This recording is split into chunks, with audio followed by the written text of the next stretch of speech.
बताएंगे। साहेबपुर कमाल में जो 2 हत्या की घटना हुई है, दोनों खुलेआम तौर पे हुई है और लगभग जो आरोपी हैं उनके बारे में आम राय है कि इसमें संलग्न थे। मेरी पुलिस अधीक्षक से बात हुई है, उन्होंने कहा कि वो 3 बार स्वयं आ चुके हैं एक स्थान पर। यहाँ पर के बारे में तो इसलिए है कि सरेंडर कर चुका है अपराधी, लेकिन जो भी हो हत्या की घटनाएं रुकनी चाहिए।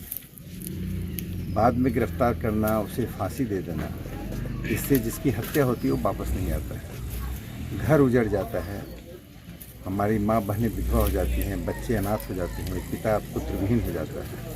ऐसी स्थिति में पहला दायित्व यह है कि आपराधिक किस्म के लोगों को पहले से रोकना, अवैध हथियार जो बड़ी मात्रा में लोगों के पास है, जो हत्या का एक बड़ा कारण बनता है, उसे जब्त करना, और तीसरा खुफिया जानकारी, चूँकि ग्रामीण अंचलों में जो घटनाएं घट रही हैं वो छोटी छोटी विवादों को लेकर घट रही हैं, कोई बड़ा विवाद उसमें शामिल नहीं है।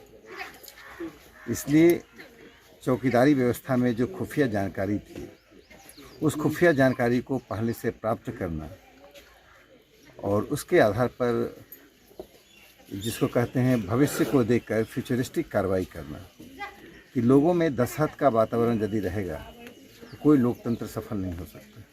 सर, जनप्रतिनिधि से सिर्फ योजनाओं को लेकर के लोग आश्वस्त नहीं हो सकते। अब तो परिस्थितियां ऐसी हैं कि जागरूकता के लिए आप लोग कोई यात्रा क्यों नहीं निकालते, खास करके साहेबपुर कमाल के क्षेत्रों में, कि अपराध से दूर रहने की कोई चेतावनी या कोई इस तरीके का कार्यक्रम क्यों नहीं आयोजित हो पा रहा है? देखिए, इसमें मूलतः जो प्रशासन और पुलिस और आपने ठीक कहा समुदाय, तीनों को सचेत रहने की जरूरत है। लेकिन जहाँ अवैध हथियार और अपराधियों को खुली छूट मिल जाएगी, वहाँ 10 यात्राएं भी सफल नहीं हो सकती।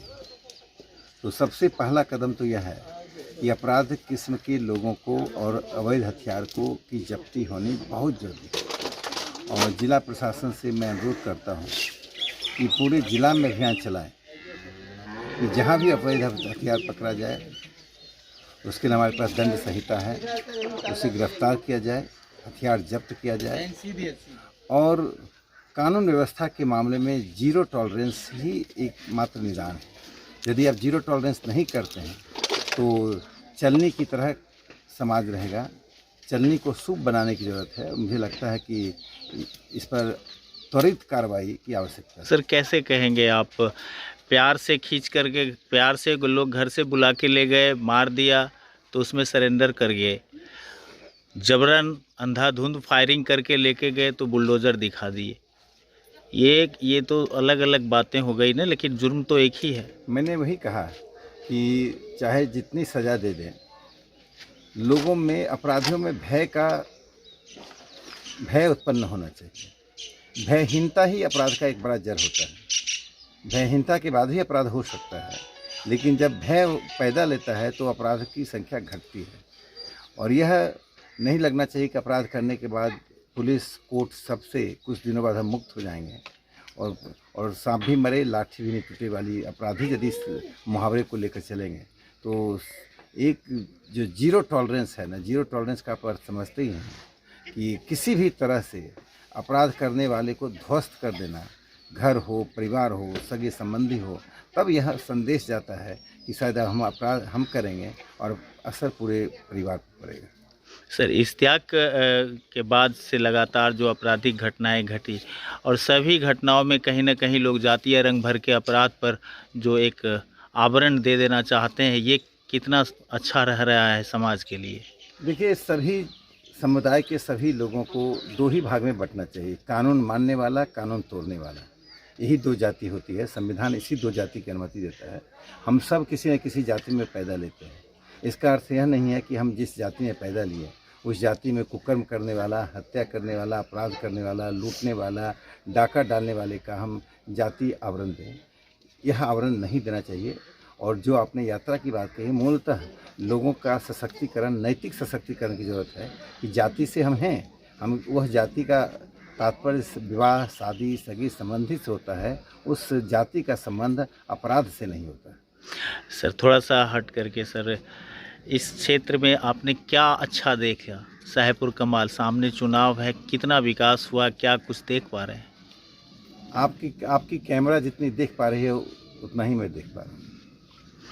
जौहरी लाल उच्च विद्यालय को लेकर के लगातार बातें उठाई गई, वहाँ पे सरकारी संपत्तियों का विभिन्न प्रकार से दोहन कर दिया गया, लेकिन एक FIR तक लोग नहीं करा पाते हैं। डरे सहमे से अधिकारी रहते हैं, डरे सहमे शिक्षक रहते हैं, पूरा प्रबंधन डरा सहमा रहता है। आखिर ये हो क्या रहा है? कहा कि ये माफिया अपराधी, और उनको जब तक प्रशासन का समर्थन मिलता रहेगा या प्रशासन मौन रहेगी, प्रशासन को डरने की आवश्यकता नहीं है।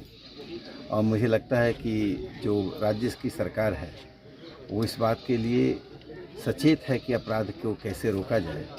और मैं मुख्यमंत्री जी से अपील करता हूँ कि उन क्षेत्रों को चिन्हित किया जाए जिन क्षेत्रों में ऐसे अपराध हो रहे हैं। और मुझे डर इस बात का है कि विधानसभा का चुनाव देखते हुए इन सभी अपराधों को जातीय रंग देने की कोशिश होगी, जिससे लोगों का ध्रुवीकरण हो जाए। जब भी हम जाति संप्रदाय में अपराध को बांटते हैं तो अपराधी को एक सम्मान मिल जाता है, एक शेल्टर मिल जाता है और बचाव का रास्ता मिलता है।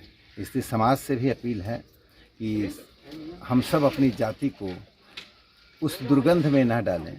जाति का सम्मान, जाति का स्थान अपने स्थान पर हो, सामाजिक सांस्कृतिक क्षेत्र में हो, न कि अपराध की जगह पर।